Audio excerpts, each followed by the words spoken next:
సుబోధలెల్ల బోధపరచి బాదుకొల్ ప్రేత్వమై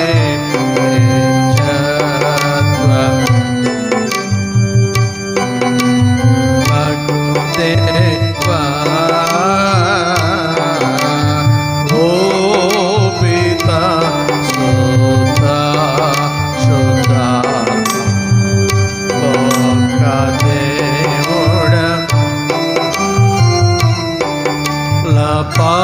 పాపులను రక్షింప మిగుల నొప్పికతో నా పదలు పాపి కృప చూపినావు ప్రేత్వమై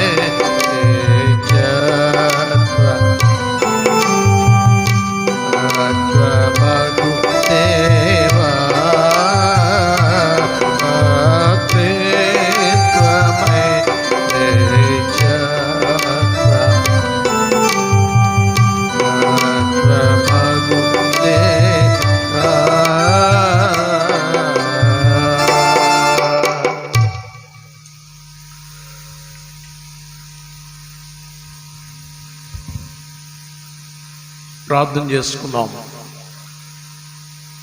ప్రేమ కలిగినటువంటి మా తండ్రి, త్రిత్వమైనటువంటి మా దేవ,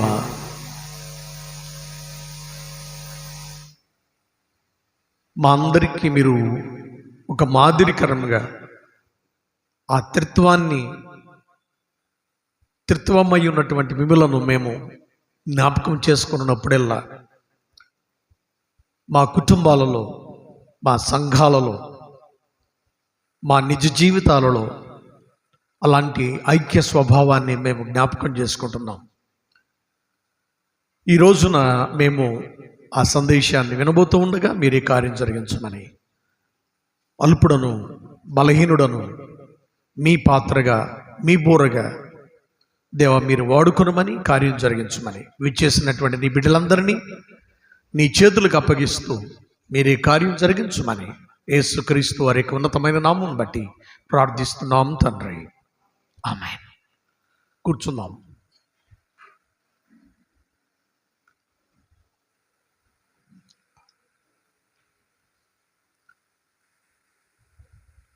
బెంచెస్ అన్నీ ఖాళీగా ఉంటున్నాయి. అక్కడ చివరిలో కూర్చునే దానికంటే కొంచెం ముందుకి మీరు వచ్చి ఆసీనులు అయితే మంచిదని సో నేను అందరినీ కోరుతా ఉన్నాను.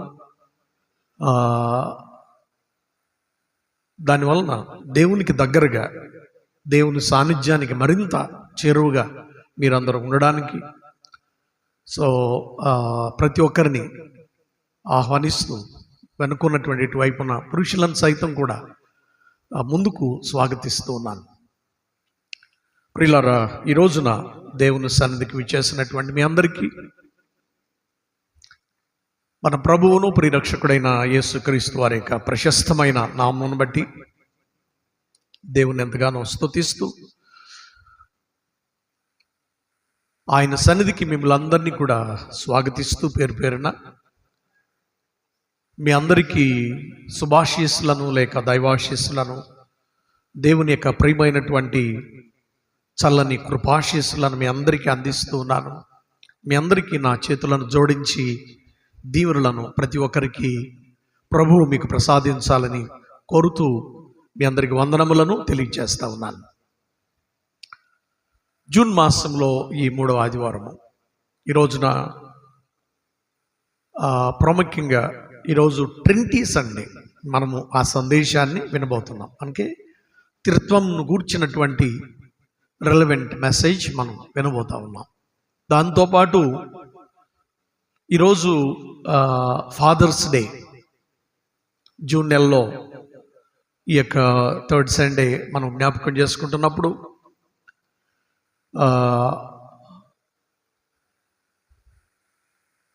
దేవుడు ప్రతి ఇంటిలో తన యొక్క ప్రస్థానాన్ని తన యొక్క ప్రసన్నతను దేవుడు మనకి ఇచ్చాడు కనుక దేవుడు మనకి ఇచ్చినటువంటి ఆ యొక్క తండ్రి ప్రస్థానంను దేవుడు దయచేసినటువంటి విధానమును జ్ఞాపకం చేసుకుంటూ తండ్రులందరికీ కూడా ఈ రోజున సేవకునిగా, కాపరిగా, ఆత్మీయ తండ్రిగా, సేవకునిగా మీ అందరికీ ప్రత్యేకంగా తండ్రులందరికీ స్పెషల్ బ్లెస్సింగ్స్ అందిస్తూ ఉన్నాను. మీ అందరికీ వందనాలు. తండ్రులైనటువంటి వారందరికీ ప్రత్యేకంగా స్పెషల్ బ్లెస్సింగ్స్ అందిస్తూ ఉన్నాను. ఒకళ్ళ తండ్రులు కాలేక అలాగే ఆగిపోయిన వారికి కూడా తండ్రులు కావాలని ఆ యొక్క ఆశీర్వాదాన్ని కూడా మీకు ఈ ఫాదర్స్ డే రోజున దయచేస్తూ మీదటికి మీరందరూ ఆ పట్టీలో చేర్చబడాలని మిమ్మల్ని అందరినీ కూడా ప్రోత్సహిస్తూ మరి ప్రభు పేరిట మిమ్మల్ని దీవిస్తూ ఉన్నాను. హల్లెలూయా, హల్లెలూయా.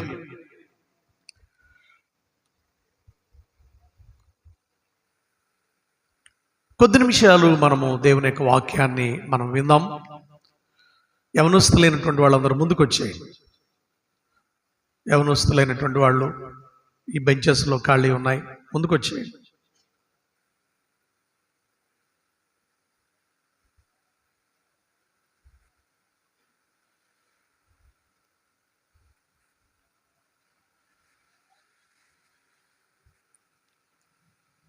ప్రియులారా, మరి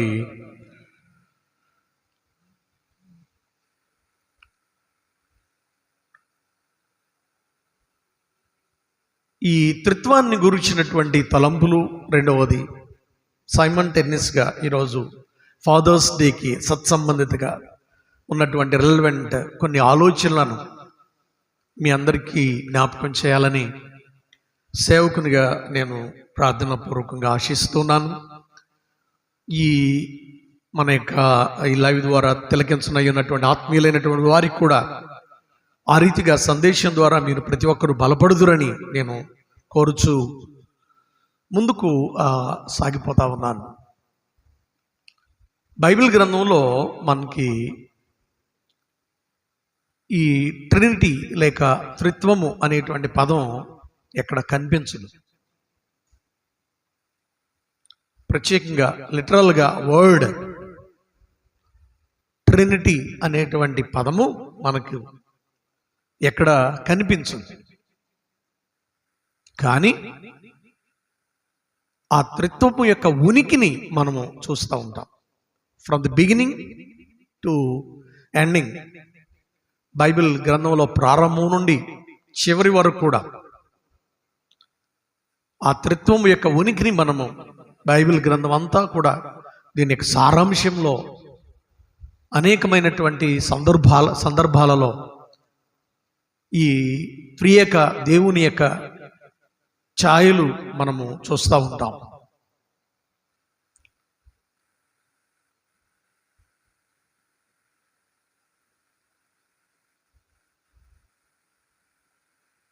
దీనిని ఈ ట్రినిటీ థియరీని టెర్టులియన్ అనేటువంటి ఆ వేదాంతి ఆయన ప్రతిపాదించాడు. ఆయన ట్రిల్స్ ప్లస్ యూనిటాస్ అనేటువంటి రెండు పదాల కలయిక,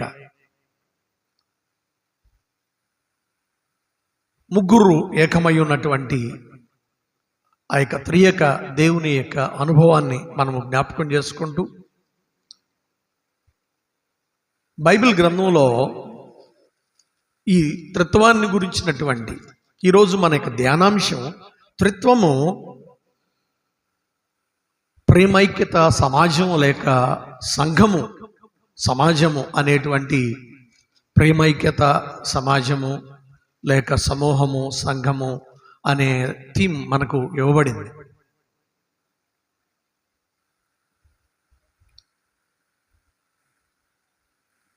ఆదికాండంలో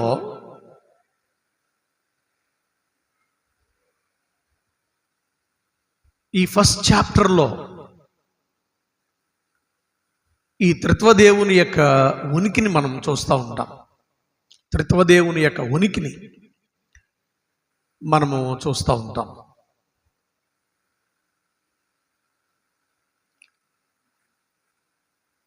ఎక్కడ అంటే ఫస్ట్ చాప్టర్లోనే మనము 26వ వచనంలో దేవుడు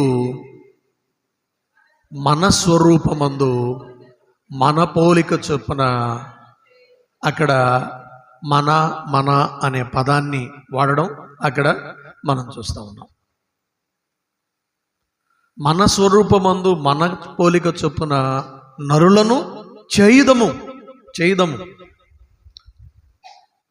త్రిత్వదేవునిలో ఉన్నటువంటి ఆ యొక్క ప్రమేయం మనం అక్కడ చూస్తా ఉన్నాం. అంటే సృష్టిలోనే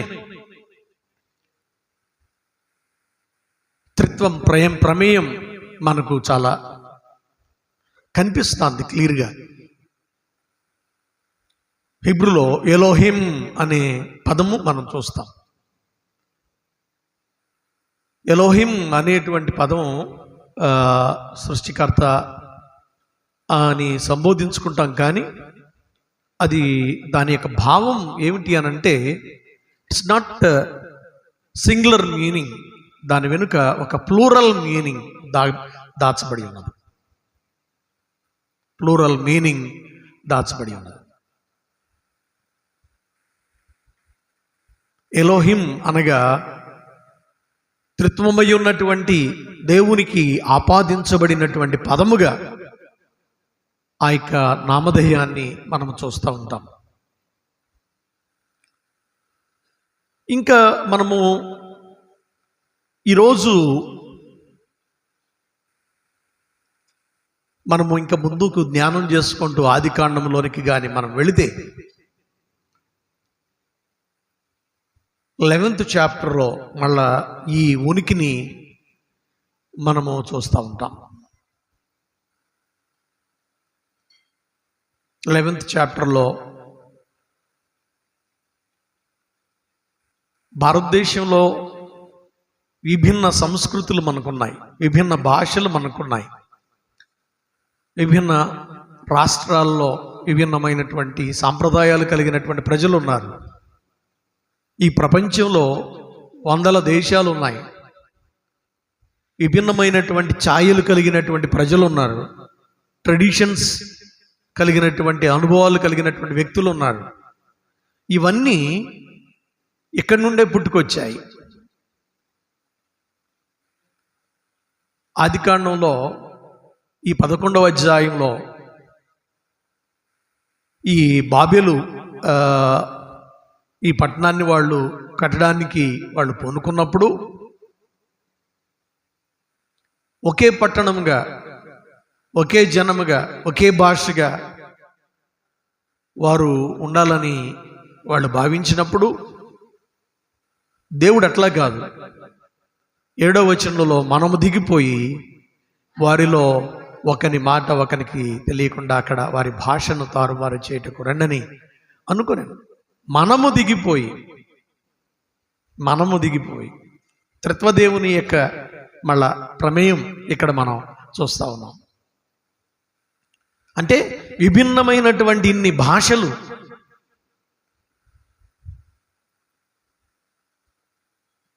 ప్రపంచంలో విభిన్నమైనటువంటి సాంప్రదాయాలు, విభిన్నమైనటువంటి ఎన్నో అభిప్రాయాలు కలిగినటువంటి ఈ ప్రపంచంలో మనము దేవుని యొక్క ఆలోచన ప్రకారం మనము, అంటే ఈ బాబేలు అంటే అర్థం ఏమిటంటే ప్రియబిడ్డలారా, తారుమారు చేయబడడం లేకపోతే చెదరగొట్టబడడం, ఈ యొక్క అనుభవాలను మనం చూస్తూ ఉంటాం. దేవుడు ఎందుకు ఎలాగున చేశాడంటే ఇలాంటి అనుభవాలు మన జీవితాల్లో ఉన్నప్పుడును మనందరం కూడా ఒకటిగా మనం జీవించాలి. ఆయన వైపు చూస్తూ మనము అనే పదాన్ని ఆయన బిగినింగ్ నుండి ఆయన సంబోధిస్తూ తన లేఖనాల్లో వాడడం వెనుక ఉన్న ఆంతర్యం ఏమిటంటే మనమందరము ఆయన్ను చూస్తూ అనగా తండ్రి అయినటువంటి దేవుడు, కుమారుడైనటువంటి దేవుడు, పరిశుద్ధాత్ముడైనటువంటి త్రియేక దేవుని యొక్క ఆ ప్రమేయాన్ని మనం చూస్తూ మనమందరం కూడా ఈరోజు మన యొక్క ధ్యానాంశం ప్రేమైక్యత. ఏ ఐక్యత? ప్రేమైక్యత. అంటే ఈ భాష మాట్లాడేటువంటి వాళ్ళు మన వాళ్ళు కాదు, ఈ ఏరియా వాళ్ళు మన వాళ్ళు కాదు, ఈ ప్రాంతం వాళ్ళు మనకు తాలూకా వాళ్ళు కాదు, ఈ జాతీయులు మన కులానికి మన యొక్క జాతికి సంబంధించిన వాళ్ళు కాదని రకరకాలైనటువంటి భేదాభిప్రాయాలతో పొరపొచ్చాలతో సాగిపోకుండా మన మన మన అనే పదము అక్కడ ఆయన తండ్రిగా, కుమారుడుగా, పరిశుద్ధాత్ముడిగా విభిన్నమైనటువంటి అనుభవాలతో ఉండి కూడా ఏ రీతిగా మమేకమై సృష్ట్యాది నుండి తన చర్యలను ఆయన కొనసాగిస్తూ వచ్చాడో మనం కూడా అదే రీతిగా ఉండాలి అనేటువంటి అభిప్రాయాన్ని అక్కడ జ్ఞాపకం చేస్తూ ఉన్నారు. ఈ రోజున ఇద్దరు బిడ్డలుంటే కుటుంబంలో వాళ్ళల్లో ఐక్యత కనపడడం లేదు. కుటుంబంలో చాలా డిఫరెన్సెస్ మనం చూస్తూ ఉన్నాం, కొట్లాట్లు చూస్తూ ఉన్నాం. ఒక తల్లి గర్భం నుండి వచ్చినటువంటి బిడ్డల్లోనే, అన్నదమ్ముల మధ్యలోనే, సహోదరుల మధ్యలోనే, అత్తాకోడళ్ళ మధ్యలోనే, ఒక కుటుంబంలోనే, ఒక ఫ్యామిలీలోనే. కనుక ఈ చర్యల ద్వారా మనము గమనించవలసిందదే. ఆదికాండంలో ఈరోజు కొరకైనటువంటి మొదటి లేఖన భాగం ఈరోజు చదువుగా మనం విన్నాం. 18వ అధ్యాయంలో అబ్రహాము గారిని 12వ అధ్యాయంలో దేవుడు పిలిచాడు. అబ్రహాం, నేను చూపించే దేశానికి నీవు లేచి నీ దేశం నుండి, నీ బంధువుల యొద్ద నుండి, నీ తండ్రి ఇంటి నుండి బయలుదేరి నేను చూపించు దేశానికి వెళ్ళుము అని దేవుడు అబ్రహాంతో చెప్పాడు. ఆయన తన భార్యను తీసుకొని, తన సోదరుని యొక్క కుమారుని తీసుకొని ఆ యొక్క నది అవతల, యూఫ్రటీస్ నది అది అవతల ఉన్నటువంటి ఆ ప్రాంతాన్ని వదిలి యెహోషువ గ్రంథములో 24వ అధ్యాయంలో మనము ఈ మాటలను మనం చూస్తూ ఉంటాం. అబ్రహాము తండ్రి అయినటువంటి తెరహు వాళ్ళు నది అద్దరిని వాళ్ళు అన్య సాంప్రదాయములను కలిగినటువంటి వాళ్ళుగా జీవించారు. 24వ అధ్యాయము 2వ వచనంలో దేవుడు తన ప్రణాళికతో ఆ నది అద్దరిని వాళ్ళు ఆచరించినటువంటి ఆ సాంప్రదాయాలను విడిచి నేను చూపించు దేశానికి రాబాబు అని చెప్పినప్పుడు అబ్రహాం తన భార్యను తీసుకొని, తన సోదరుని కుమారుని తీసుకొని వచ్చేసాడు. మన పాత సాంప్రదాయాలని విడిచిపెట్టేశాడు. మా ఊరండి. కొంతమంది పెళ్ళిళ్ళు చేసుకుంటారు. పెళ్ళిళ్ళు అయిన తర్వాత కుమార్తెల్లో ఎస్పెషల్లీ మనం ఏం చేస్తాం, పదాక ఏదైనా చిన్నది జరిగినా కానిది జరిగినా ఆ బ్యాగ్ వేసుకోవటం, వెళ్ళిపోవటం. ఎక్కడికి? పుట్టింటికి. నీకేం సంబంధం, నీకేం పని? అబ్రహామును చూచి నేర్చుకోవాలి. అట్లని వెళ్ళొద్దని కాదు, తన తల్లిదండ్రులను విడిచి తన భార్యను హత్తుకొను. వెళ్ళొద్దని కాదు, అప్పటి వరకు అక్కడ ఆ కుటుంబంలో పెంచబడ్డావు. ఇప్పుడు దేవుడు కట్టినటువంటి కుటుంబంలో నీవు, నీ భర్త, నీవు ఇక్కడ జీవించాలి. ఇక్కడ మనము బాల్ అంటే సృష్టికర్త అయినటువంటి దేవుడు, భర్త అయినటువంటి సర్వ ప్రపంచానికి భర్త అయినటువంటి దేవునితో భార్య అయినటువంటి సంఘము ఈ లోకాన్ని విడిచి వచ్చి దేవునితో సహవాసం చేయాలి. అబ్రహాం తన బంధువుల్ని విడిచిపెట్టేశాడు, తన దేశాన్ని విడిచిపెట్టేశాడు, తన వాళ్ళని విడిచిపెట్టేశాడు. ప్రభువే నా యజమాని అనుకున్నాడు, ఆయనే నాకు తండ్రి అనుకున్నాడు. వచ్చి దేవుడు చూపించినటువంటి అబూర్ అనే ప్రాంతానికి వచ్చి అక్కడ నివసించాడు. ఈ 18వ అధ్యాయంలోనికి వచ్చినప్పుడు ప్రియబిడ్డలారా, అక్కడ మమ్రే దగ్గర సింధూర వనములో అబ్రహాము ఎండవేళ ఒంటరిగా గుడారపు ద్వారమందు కూర్చుని ఉన్నప్పుడు యెహోవా అతనికి కనబడెను.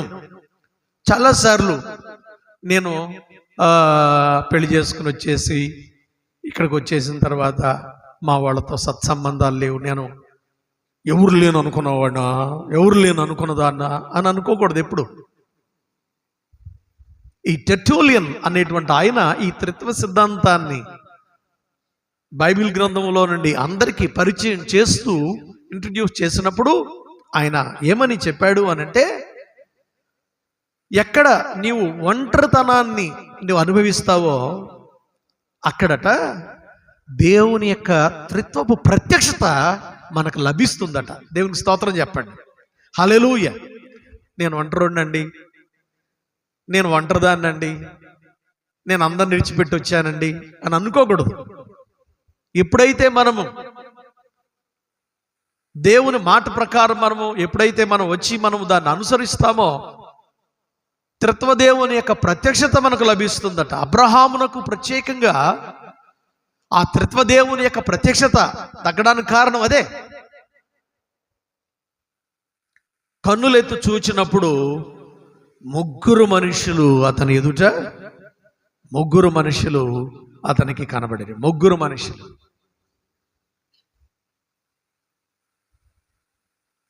అతడు వారిని చూచి గుడారపు వాకిట నుండి వారిని ఎదుర్కొనుటకు పరిగెత్తి ఏం చేస్తున్నాడు? నేల మట్టుకు వంగి. అబ్రహాం గారు త్రియేక దేవుణ్ణి చూసినప్పుడు, అరే నేను మా వాళ్ళందరిని విడిచిపెట్టి వచ్చానే, నా అనుకున్న వాళ్ళు ఇక్కడ ఎవరు లేరే, కాని ప్రాంతంలో కాని ఏరియాలో నేను ఇక్కడ ఉన్నానే అని అనుకుంటున్నటువంటి తరుణంలో ఈ ముగ్గురు మనుషులు ట్రినిటీ ప్రియబిడ్డలారా ప్రత్యక్షత ఆయనకు అయినప్పుడు, ఎప్పుడైతే ఈ ప్రత్యక్షత ఆయనకి లభించిందో తట్టుకోలేకపోయాడు. ఏమిటి? అతడు వారిని చూచి వారిని ఎదుర్కొనుటకు ఏం చేస్తున్నాడు? పరుగులు తీస్తున్నాడు వారిని ఎదుర్కొనుటకు.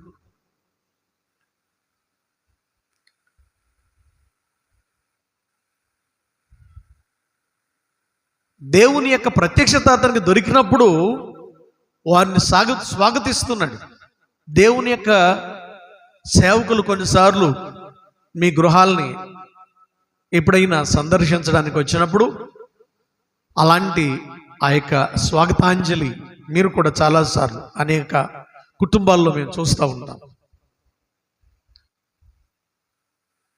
బలహీనతలోనో లేకపోతే ఒక శుభ సందర్భంలోనో లేక సంతోషంలోనో ఎప్పుడైనా ఈ స్పెషల్ విజిట్ మిమ్మల్ని చేసినప్పుడు చాలామంది అలా గేటు దగ్గర కూడా వచ్చి స్వాగతించే కుటుంబాలను మేము చూస్తూ ఉంటాం.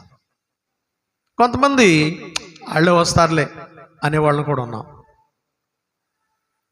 కొంతమంది ముఖం ఇంత లావు చేసుకొని ఉండేవాళ్ళను కూడా మేము చూస్తాం.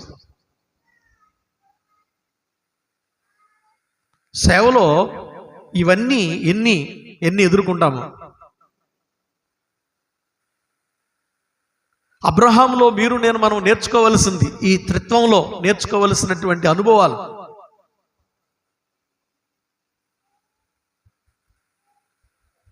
అబ్రహాము ఇంటిని సందర్శించడానికి ప్రభు వెళ్ళినప్పుడు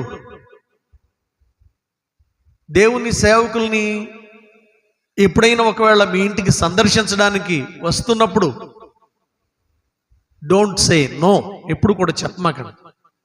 ఒకవేళ మీ ఇంటికి మీ సేవకుడు వచ్చిన అది దేవుని ప్రత్యక్షతగా మీరు భావించండి, దేవుని యొక్క సందర్శనగా మీరు భావించండి.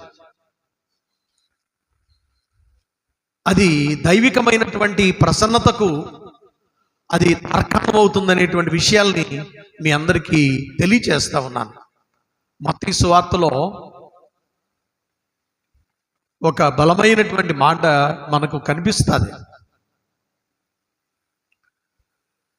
తన శిష్యులను పంపించేటప్పుడు 10th చాప్టర్లో మిమ్మును చేర్చుకునేవాడు నన్ను చేర్చుకుంటాడు. మిమ్మును చేర్చుకునేవాడు 10వ అధ్యాయం 40వ వచనం. మిమ్మును చేర్చుకునేవాడు నన్ను, అంటే దేవుని సేవకులను చేర్చుకుంటే తప్పనిసరిగా అతడు దేవుణ్ణి చేర్చుకుంటాడు. If you reject your pastor, your spiritual father,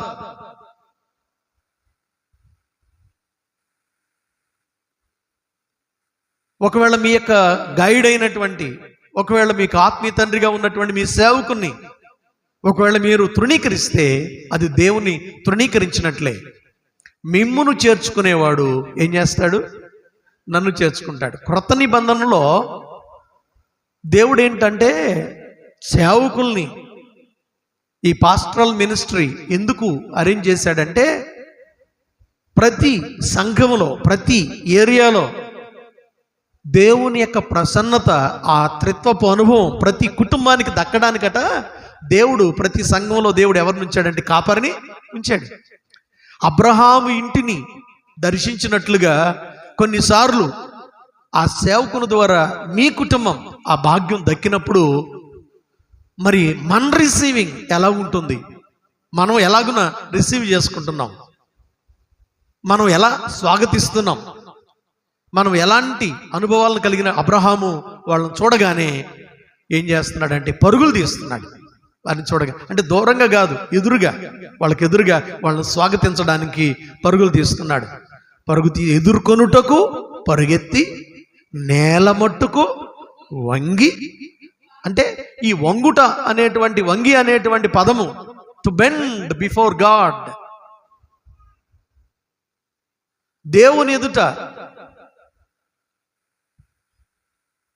వంగడం అంటే విధేయతకు సాదృశ్యం, వినయానికి సాదృశ్యం.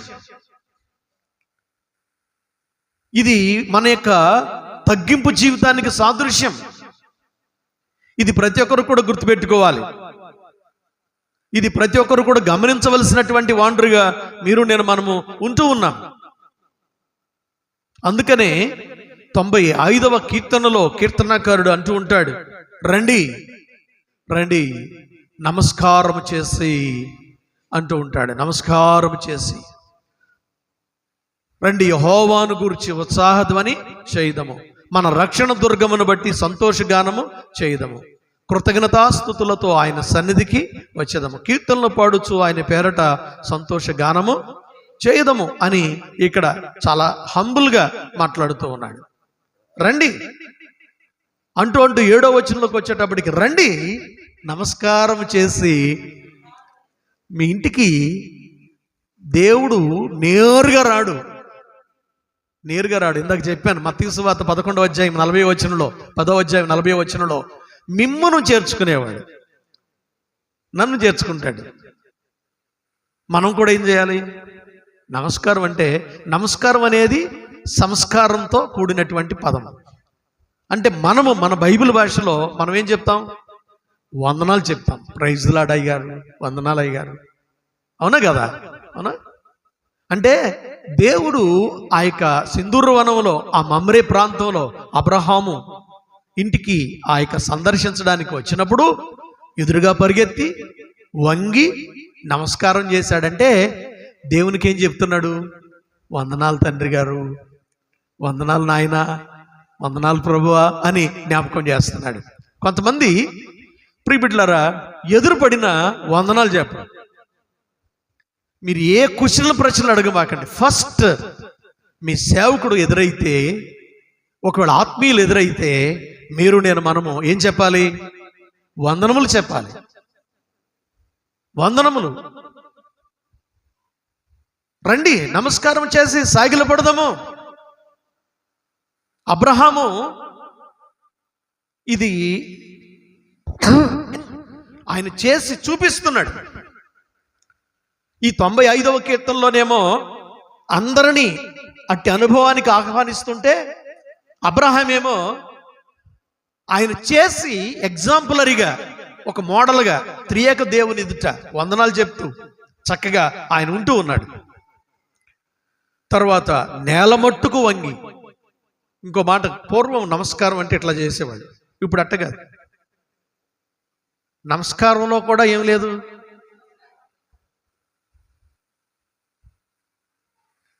అసలు ఈ లేని ఒక వేదాంతి ఏమని చెప్పాడంటే, దేవుడు నమస్కారము అనేటువంటిది 2 చేతులు. అంటే ఈ చేతిలో ఎన్ని ఫింగర్స్ ఉన్నాయి, ఈ చేతిలో ఎన్ని ఫింగర్స్ ఉన్నాయి? పరిపూర్ణమైనటువంటి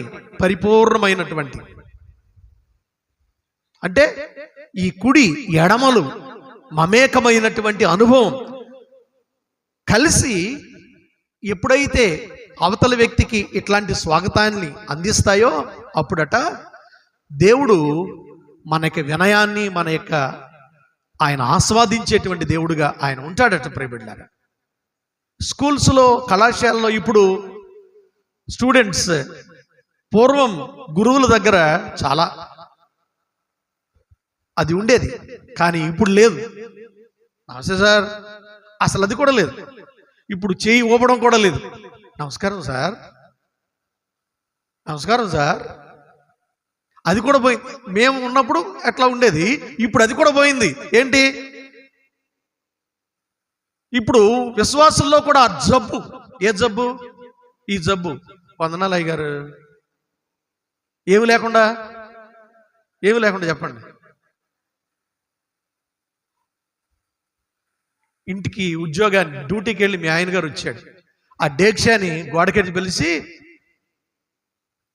వచ్చారా అని గోడకేసి ఆ డేక్షాని బుడిసి వచ్చారా రండి అన్నారనుకోండి, మీ ఆయన గారికి ఎట్టుంటుంది చెప్పండి. ఆ దబరా గిన్నెని గోడకేసి బుడిసి వచ్చారా రండి అని అంటే ఎట్టుంటుంది? ఆయన్నే గోడకేసి బుడిసినట్టు ఉంటుంది. ఇది కూడా అంతే. ఇది ప్రతి ఒక్కరు గుర్తుపెట్టుకోండి. అబ్రహాం గారు ఆయన వంగి నేల మట్టుకు ఏంటట అంటే దీని అర్థం ఏమిటంటే ఆయన పరుగులు తీస్తూ ఉన్నాడు, ఫిజికల్గా వంగుతూ ఉన్నాడు. చాలా తాను టోటల్గా ఆయన తగ్గించుకుంటున్నటువంటి అనుభవాన్ని అక్కడ మనం చూస్తూ ఉన్నాం. ఇంకా మనం చూసినట్లయితే అక్కడ, ప్రభువా నీ కటాక్షము నా మీద ఉన్న ఎడల ఇప్పుడు నీ దాసుని దాటిపోవద్దు, నేను కొంచెము నీళ్లు తెప్పించదను, దయచేసి కాళ్ళు కడుక్కొని. ఈ కాళ్ళు కడుక్కునే సాంప్రదాయం అప్పటి నుండే వచ్చింది. మన ఇంటికి వచ్చిన వాళ్ళకి సహజంగా మనం ఏం చేస్తాం కదా, తప్పనిసరిగా. ఇప్పుడు లేదు. ఈ షూస్ వచ్చిన తర్వాత కడుక్కోవడం లేదు, గిడుక్కోవడం లేదు, నేరుగా ఆడింట్లోకి వెళ్ళిపోతున్నాడు. శుభ్రత, అశుభ్రత, పరిశుభ్రత, ఇది గుర్తుపెట్టుకోవాలి. కాళ్ళు కడుక్కొని చెట్టు క్రింద అలసట తీర్చుకొని, అంటే మనకు ఇప్పుడు మంచి భవనాలు ఇచ్చాడు అబ్రహాంకి చెట్టే. మనం ఇప్పుడు చెట్టు కింద ఉన్న వాళ్ళని అబ్బో వీళ్ళ అని మనం చూస్తాం. ఎవరైనా చూస్తే ఆ చెట్టు కింద వాళ్ళని ఈ చెట్టు కింద ప్లేడర్ అనుకుంటాం. అబ్రహాం గారు ఆ రోజు చెట్టు కింద ప్లేడరే. నిజంగా ఆయనకి ఏం లేదు, ఆయన అందరిని విడిచి వచ్చి దేవుని మీద డిపెండ్ అయ్యాడు. అలాంటి వాడు. కానీ అతడు చెట్టు కింద ఉన్నప్పటికీ మనము చేయనటువంటి గొప్ప సత్కార్యాలని, సత్క్రియలను అబ్రహాము దేవుని ఎదుట చేసి దీవించబడ్డాడు. హల్లెలూయా.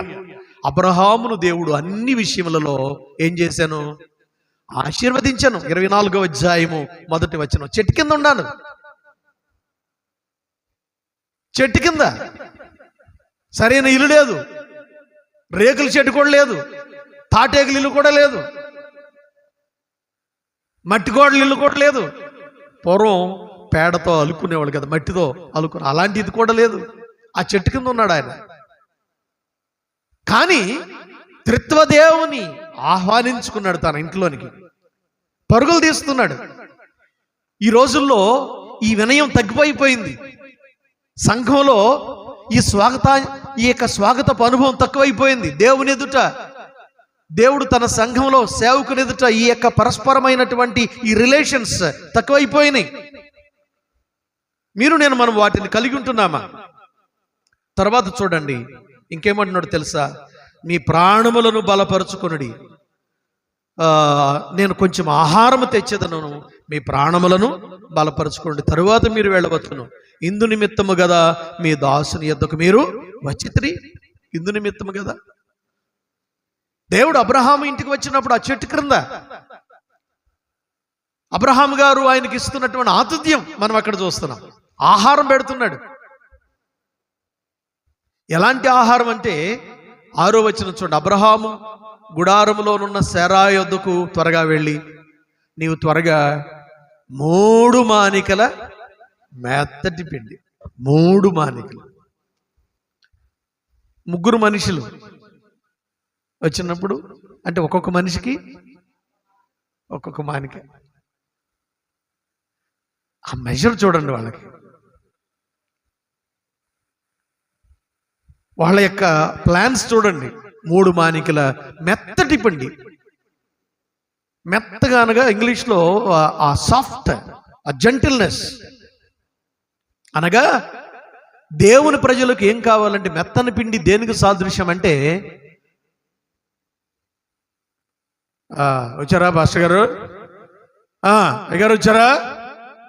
నేను చూస్తున్నాను, ఎన్ని చూడను నేను. ఈ జెంటిల్నెస్ దేవుడు చూస్తాడు.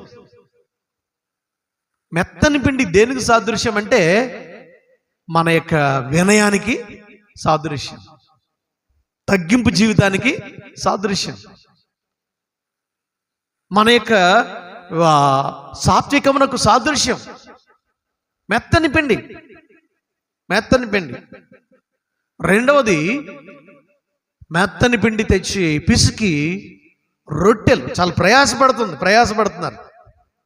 తర్వాత అబ్రహాము పశువుల మందకు పరిగెత్తి ఒక మంచి లేత దూడను తెచ్చి తన పనివానికి అప్పగించాను.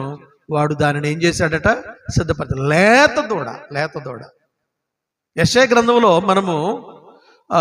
మనం చూస్తూ ఉంటాం మన ప్రభు అయినటువంటి క్రీస్తు వారిని గురించి.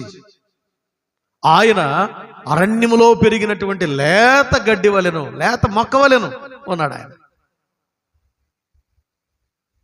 లేత దూడను తీసుకుని వచ్చి లేత గడ్డిని వలె ఉన్నటువంటి అక్కడ, ఎందుకు అది సాదృశ్యం అంటే దేవునిలో ఉన్నటువంటి అతి నేను ప్రవర్తించేటువంటి నా యొక్క ప్రవర్తన వలన ఒకవేళ నా దేవుడు నాకు ఇవ్వాల్సినటువంటి ఆశీర్వాదాలు ఇవ్వకుండా నా దగ్గర నుండి వెళ్ళిపోతాడేమో.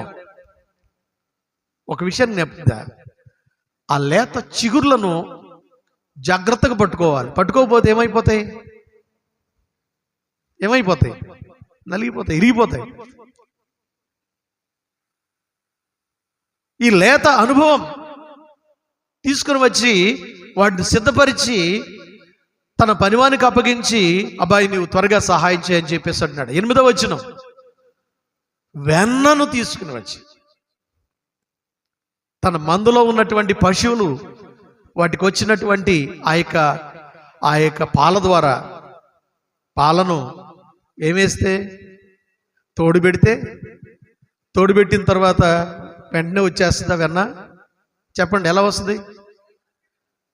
మేగడ వస్తుంది. దాన్ని ఏం చేయాలి? చిలకాలి. సేవకుడు సంఘాన్ని ఏం చేస్తాడు తెలుసా? చిలుకుతాడు. ఇది గుర్తుపెట్టుకోండి.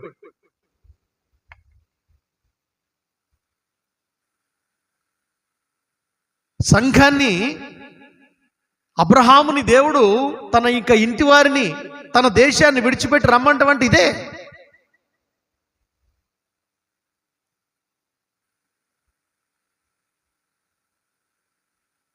అబ్రహాము ఇంటికి వచ్చినప్పుడు, దేవా ఏంటయ్యా నువ్వు ఇంత పని చేసావు, నన్ను మా నాన్న వాళ్ళని, మా అమ్మ వాళ్ళని, మా అన్నయ్య వాళ్ళని, మా అన్నదమ్ముల్ని అందరిని విడిచిపెట్టి ఇక్కడికి వచ్చేసి చెట్టు కింద కూర్చోబెట్టేవేంటయ్యా అని అన్నాడా? అనలేదు. ఆ చిలికినప్పటికీ శ్రేష్టమైనటువంటి వెన్నను, చిలకగా వచ్చేటువంటి ఆ శ్రేష్టమైన వెన్నను ఆహారంలో అక్కడ ఉంచాడు. వెన్న ముద్ద శ్రేష్టమైనటువంటి క్రైస్ అని రాయబడింది. అంటే శ్రేష్టమైనటువంటి ఈవులకు సాదృశ్యం.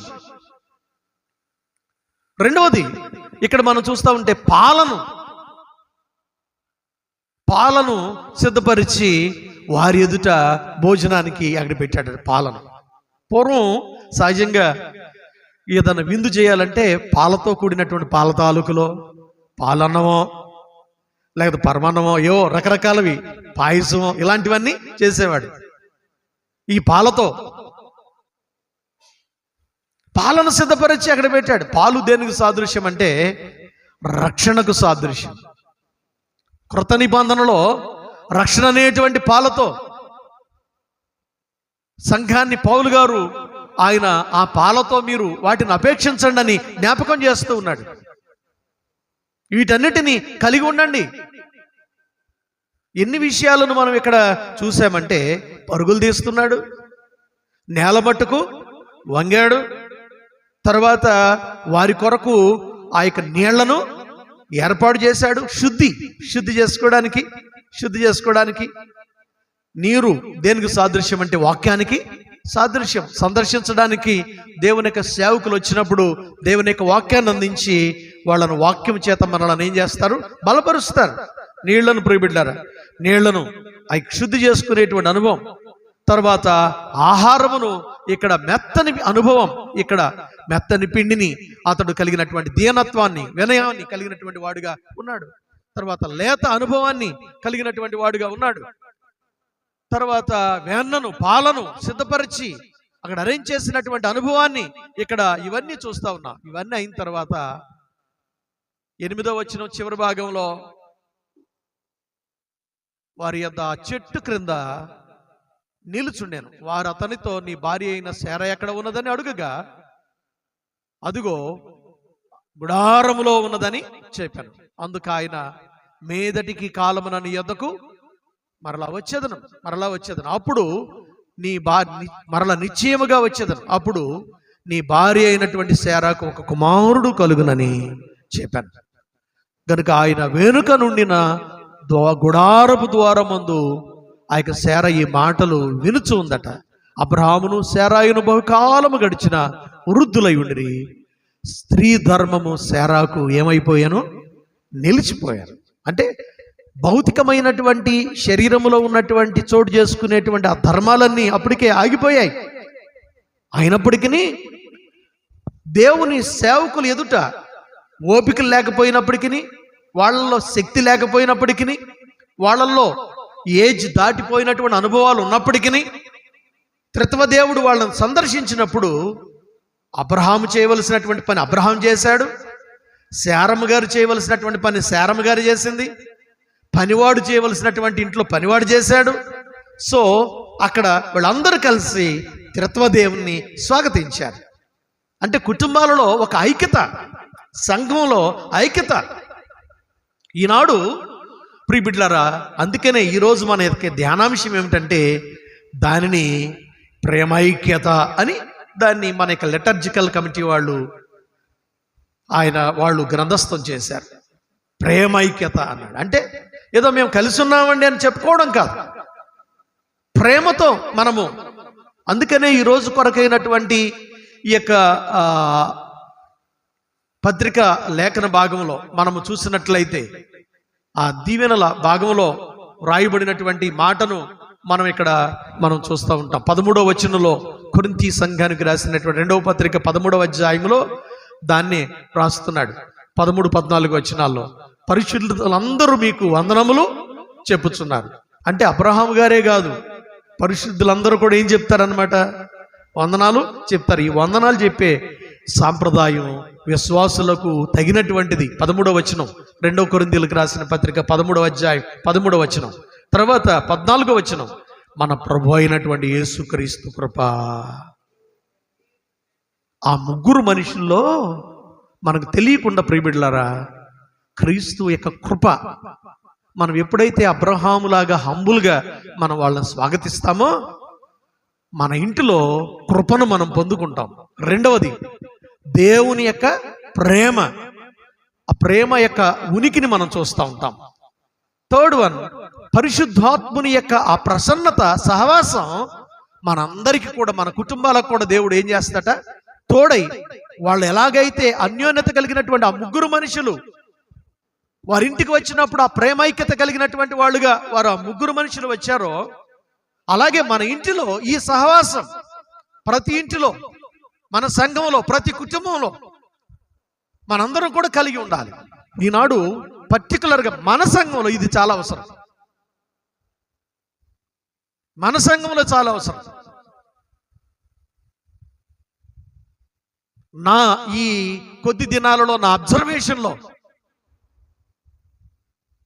సేవకునిగా ఒకవేళ ఎవరైనా గద్దిద్దామంటే ఎంతమంది లోబడేటువంటి వాళ్ళుగా ఉన్నారు, సేవకునిగా ఎంతమంది విధేయులుగా దాన్ని స్వీకరించేటువంటి వాళ్ళుగా ఉన్నారు. దేవుని యొక్క ఒకవేళ సందర్శనం, ఒకవేళ అబ్రహాము ఇంటికి దక్కినట్లుగా మన ఇంటికి ఆశీర్వాదాలు మనకు దక్కాలంటే ఎంతమంది మనం పొందుకునేటువంటి వాళ్ళముగా మనం ఉంటున్నాం. ఇది గుర్తుపెట్టుకోండి. అబ్రహాము ఇంటికి ఆ 24వ అధ్యాయంలో ఉన్నటువంటి ఆశీర్వాదాలు, ఆయన ఇంటికి అన్ని ఆశీర్వాదాలు రావడానికి కారణం ఏమిటంటే అబ్రహాము ఆ యొక్క త్రిత్వదేవుని ఎలాగైతే స్వాగతించాడో, ఈనాడు సంఘంలో మనం సేవకుల్లో సేమ్ అలాంటి అనుభవాలు మనం చూడగలిగితే, అలాంటి బ్లెస్సింగ్స్ ప్రతి ఫ్యామిలీ మనం చూస్తాం. హల్లెలూయా, హల్లెలూయా. అందుకనే మన ప్రభు అయినటువంటి క్రీస్తు వారు యోహాను సువార్తలో ఆయన 17వ అధ్యాయంలో ఒక మాటను జ్ఞాపకం చేస్తూ ఉంటారు. 17వ అధ్యాయంలో మాటను జ్ఞాపకం చేస్తూ ఉంటారు. ఏమిటి అక్కడ ఆయన ప్రార్థన చేస్తూ ఏమంటున్నాడు? 21వ వచనంలో, తండ్రి నా యందు నీవును నీ యందు నేనును ఉన్నలాగున వారును మన యందు ఏమై ఉండాలి. చూసారా? అంటే ఈ త్రిత్వాన్ని దేవుడు ఎందుకు పరిచయం చేస్తున్నాడంటే, అయ్యగారండి ఇవాళ త్రియేక దేవుని పేరిట సరిగ్గా ఆశీర్వాదం ఇవ్వలేదండి అని అనడం కాదు, కానీ ఆ త్రిత్వము అనేటువంటి పదాన్ని మనం వినడం ద్వారా మీరు నేను మనం అసలు మనలో ఐక్యత ఉందా కొంతమంది జ్ఞాపకం చేస్తారు. కమ్యూనియన్ ఈరోజు తీసుకోబోతున్నాం కదా, కమ్యూనియన్ తీసుకునేటప్పుడు ఏమి ఇస్తారు? సమాధానం ఇస్తారు. ఆ సమాధానం ఎంతమంది రిసీవ్ చేసుకుంటున్నారు? ఆ సహవాసం ఎంతమంది రిసీవ్ చేసుకుంటున్నారు?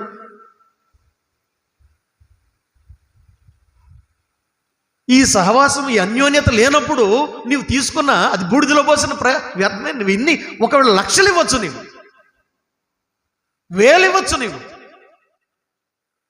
దేవుని కొరకు నీవు కోట్ల రూపాయలు ఖర్చు పెట్టవచ్చు. నీవు నేనండి ఇదిగో ఇంత కట్టించానండి, అంత కట్టించానండి, అంత చేశానండి అనొచ్చు. కానీ అందుకని మనము ఏకమై ఉన్నలాగున వీరును కూడా ఏమై ఉండాలి. దానినే ప్రేమైక్యత అన్నాడు. ఈరోజు మన యొక్క ధ్యానాంశం ప్రేమైక్యత. అంటే దేవుని ప్రేమ కలిగినటువంటి వాళ్ళు ఎలాగుంటారంటే ఈ ఐక్యతను కలిగినటువంటి వాళ్ళుగా ఉంటారు.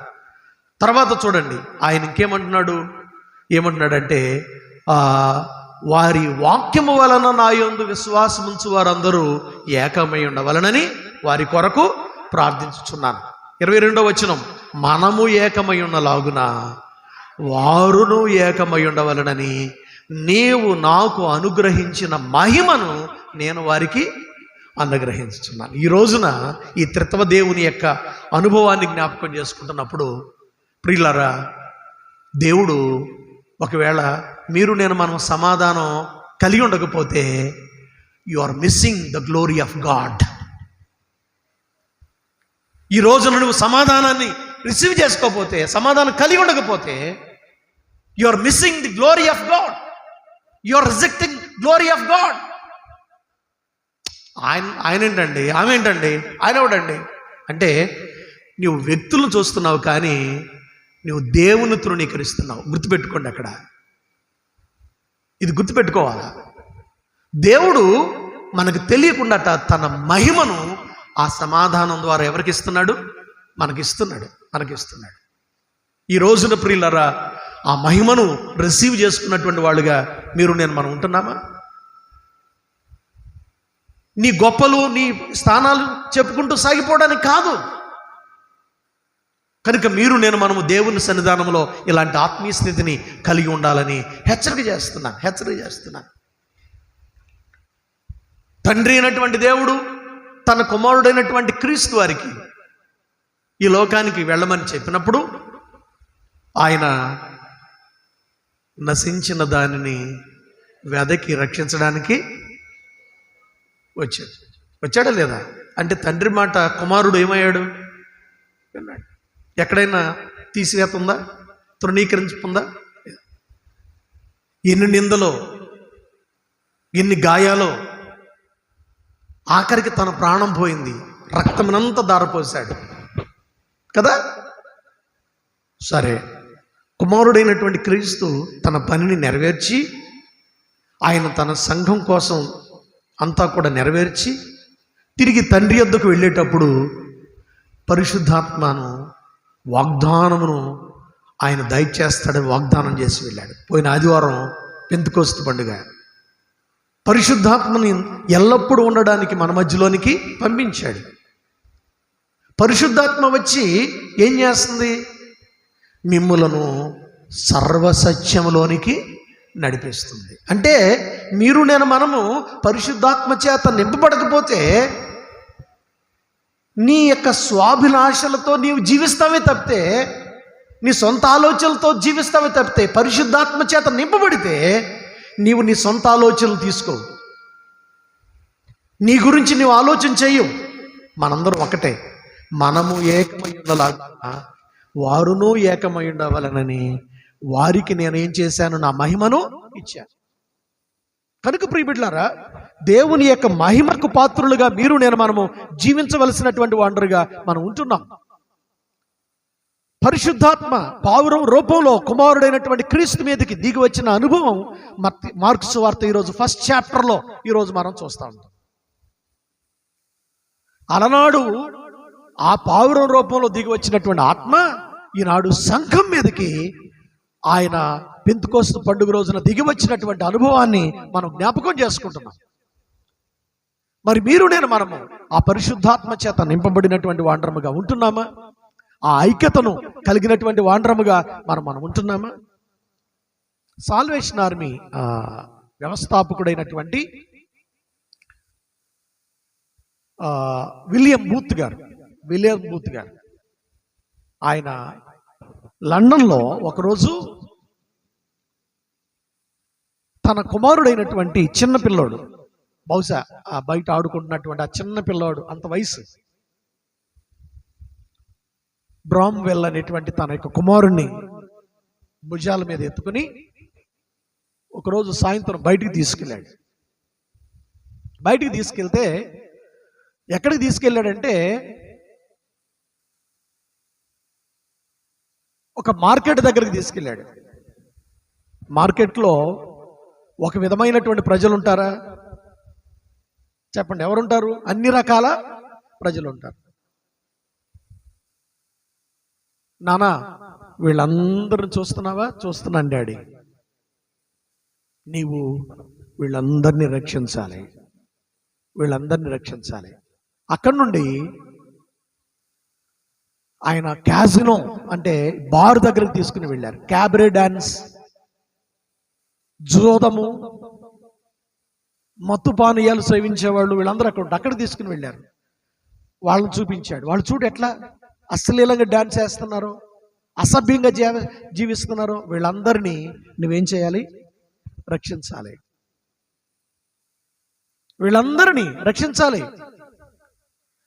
వీళ్ళందరినీ నీవు ఏదో విధంగా నీవు రక్షించాలి అని చెప్పి ఆ బ్రామ్వెల్కి, ఆ చిన్న పిల్లోడికి చెప్పాడు. మళ్ళీ అక్కడి నుండి అతడు ఊరి చివర ఉన్న ఒక వేశ్యాగృహానికి తీసుకుని వెళ్ళి, వేశ్యలు ఉండేటువంటి ప్రాంతాన్ని, అంటే ముంబైలో రెడ్ లైట్ ఏరియా, ఆ ప్రాంతానికి తీసుకుని, అలాంటి ప్రాంతం తీసుకుని వెళ్ళాడు. అక్కడికి వెళ్ళి వాళ్ళు చూపిస్తున్నారు, నానా ఇదిగో వీళ్ళు ఈ పాపపు పడుపు వృత్తిలో ఏం చేస్తున్నారు, వీళ్ళు జీవిస్తున్నారు, తమ శరీరాన్ని అమ్ముకుని జీవిస్తున్నారు, వీళ్ళు దేహం అనేటువంటి దేవాలయమును అపవిత్రం చేసుకొని వీళ్ళు జీవిస్తున్నారు. వీళ్ళు కనుక వీళ్ళని రక్షించాలి నాన్న, వీళ్ళని రక్షించాలి నాన్న అని బ్రామ్వెల్ బూత్తో వాళ్ళ యొక్క నాన్న, ఈ యొక్క విలియం బూత్ గారు చెప్పాడు. పెద్దవాడైన తర్వాత చిన్నప్పుడు ప్రియబిడ్డలారా ఏదైతే వాళ్ళ నాన్న చెప్పాడో, తండ్రి చెప్పినటువంటి మాట మేరకే కుమారుడు ప్రియబిడ్డలారా ఒక విషయాన్ని మీ అందరికీ జ్ఞాపకం చేస్తా. సామెతల గ్రంథంలో ఒక బలమైనటువంటి మాట కనిపిస్తుంది. 11వ అధ్యాయంలో, 11వ అధ్యాయం చూడండి, సామెతల గ్రంథం 11వ అధ్యాయం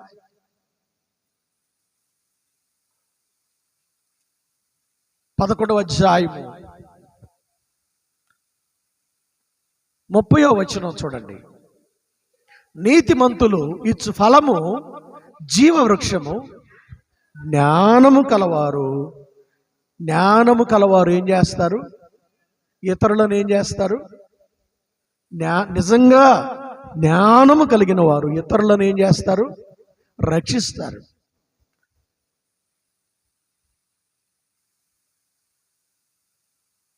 క్రొత్త నిబంధనలో ఆ జ్ఞానము మానవాళికి లేదట. జ్ఞానులను సిగ్గుపరచడానికట దేవుడు ఎవరిని ఏర్పరచుకున్నాడు, వెర్రివారిని ఏర్పాటు చేసుకున్నాడు. దేవుడు నీకు జ్ఞానాన్ని ఇస్తే, అబ్బాయి మీరందరూ కలిసి ఉండండియా, మీరు ఐక్యత కలిగే ఉండండియా, ఒకటిగా ఉండండియా, సంఘమంతా చక్కగా ఉండండియా, ఒకటే కుటుంబంగా జీవించండియా, వాళ్ళు వేరు వీళ్ళు వేరు, వాళ్ళేనా మేం కాదా, ఈ తారతమ్యాలు కాదయ్యా, మనందరం ఒకటిగా జీవించండి అనేటువంటి అనుభవాలతో జ్ఞానము కలిగినటువంటి వారు ఇతరులను ఏం చేస్తారు, ఇతరులను రక్షిస్తారు. ఒక విషయాన్ని జ్ఞాపకం చేస్తా. తప్పిపోయిన కుమారుడు ఉన్నాడు, పెద్ద కుమారుడు ఉన్నాడు. చిన్న కుమారుడు తప్పిపోయి, అనగా లోకాసు వార్త 15వ అధ్యాయంలో ఈ మాటలన్నీ కనిపిస్తాయి. అతడు పందులు తినే పొట్టును తింటాడు. ఆఖరికి పందులు కూడా అతన్ని ఏం చేస్తాయి, త్రోసివేస్తాయి. అప్పుడు ఎవరు జ్ఞాపకం వస్తారు, డాడీ జ్ఞాపకం వస్తాడు. తండ్రి నేను నీ కుమారుని అనిపించుకోవడానికి కూడా నేను యోగ్యుడను కాను అని తిరిగి ఎక్కడికి వస్తాడు. ఇప్పుడు తండ్రి దూరంగా వస్తున్నటువంటి కుమారుని చూచి పరిగెత్తుకుని పోయి, యాక్చువల్గా ఆదికాండంలో 18వ అధ్యాయంలో అబ్రహాం ఏమో దేవుని దగ్గరికి పరిగెత్తున్నాడు. మీరు అక్కడ చూడండి, లోకాసు వార్తలో ఈ యొక్క 15వ అధ్యాయంలో మీరు జ్ఞాపకం పెట్టుకుంటే, ఆ తప్పిపోయినటువంటి కుమారుని యొక్క పేర్బుల్లో మనం చూసినట్లయితే, వాడు ఇంకా దూరమున ఉన్నప్పుడు తండ్రి వారిని చూచి కనికరపడి పరిగెత్తి వాని మడి మీద పడి ఏం చేస్తున్నాడు. క్రొత్త నిబంధనకును పాత నిబంధనకు ఉన్నటువంటి వ్యత్యాసం చూడండి. పాత నిబంధనలో అబ్రహామేమో దేవునికి ఎదురుగా ఏం చేశాడు. క్రొత్త నిబంధనలో ప్రియబిడ్డలారా ఈ తప్పిపోయినటువంటి కుమారుడు కోసం ఈ తండ్రి ఏం చేస్తున్నాడు, తండ్రి పరిగెలు తీసుకెళ్తున్నాడు. అంటే కారణం ఏంటి, ఆ జ్ఞానం అంతరించిపోయిందట. దేవుని గూర్చినటువంటి జ్ఞానం అంతరించిపోయింది.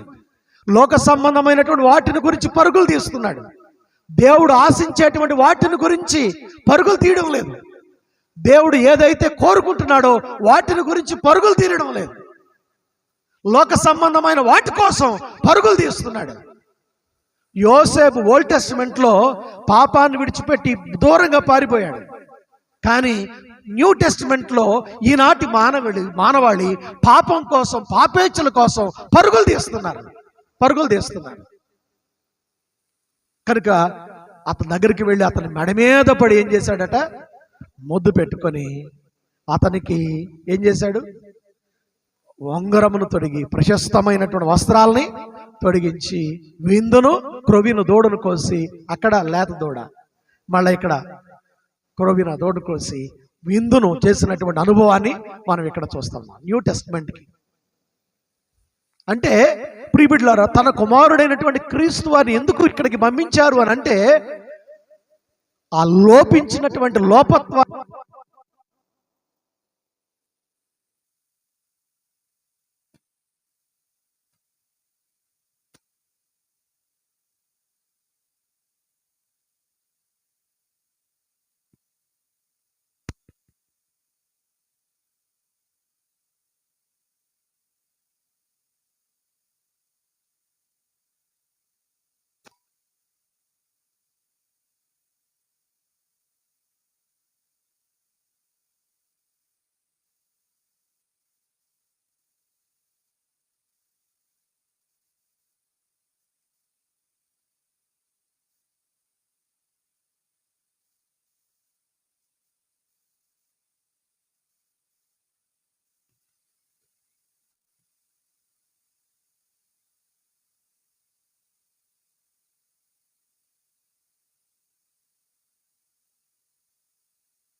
జ్ఞానము కలిగినటువంటి వారు ఇతరులను ఏం చేస్తారు, వాళ్ళు రక్షిస్తారు.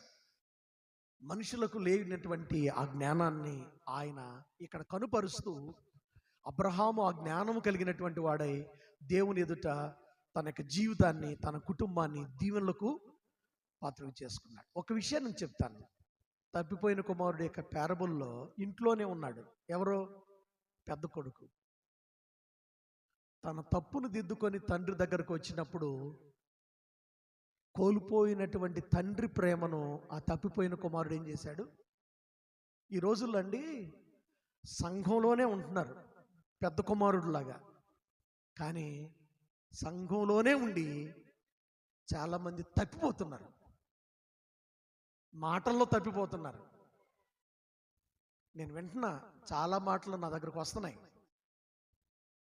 దేవుడు సంఘంలో సేవకుని ఎందుకు ఉంచాడంటే ప్రియబిడ్డలారా, నశించిన దానిని ఏం చేయడానికి, సరిదిద్దడానికి, రక్షించడానికి, మంచి బాటలో తీసుకుని వెళ్ళడానికి. ప్రియులారా, పెద్ద కుమారుడు తన ఇంటిలో ఉంటూనే దేవునికి దూరం అయిపోయాడు. ఈరోజు ఫాదర్స్ డే ఓల్డ్ టెస్ట్మెంట్లో అబ్రహాము ఆయన దగ్గర పరుగులు తీసుకుంటూ వచ్చాడు. న్యూ టెస్ట్మెంట్లో తప్పిపోయినటువంటి కుమారుడు తప్పిపోయి తిరిగి వస్తున్నప్పుడు, తన జీవితాన్ని మార్చుకుని తిరిగి వస్తున్నప్పుడు తండ్రి ఆ కుమారుడు కోసం పరుగులు తీస్తూ ఉన్నాడు. ఇంట్లో దేవుడు ప్రతి తండ్రిని ఎందుకు ఉంచాడో తెలుసా? నశించిపోతున్నటువంటి, తప్పిపోతున్నటువంటి నీ ఫ్యామిలీ మెంబర్స్ని, తప్పిపోతున్నటువంటి నీ సంఘాన్ని జ్ఞానము కలిగిన వారు ఇతరులను ఏం చేస్తారు, రక్షిస్తారు. ఇందాక చెప్పాను, విలియం బూత్ గారు వాళ్ళ కుమారుడితో, నాన్న వీళ్ళందరినీ రక్షించాలి.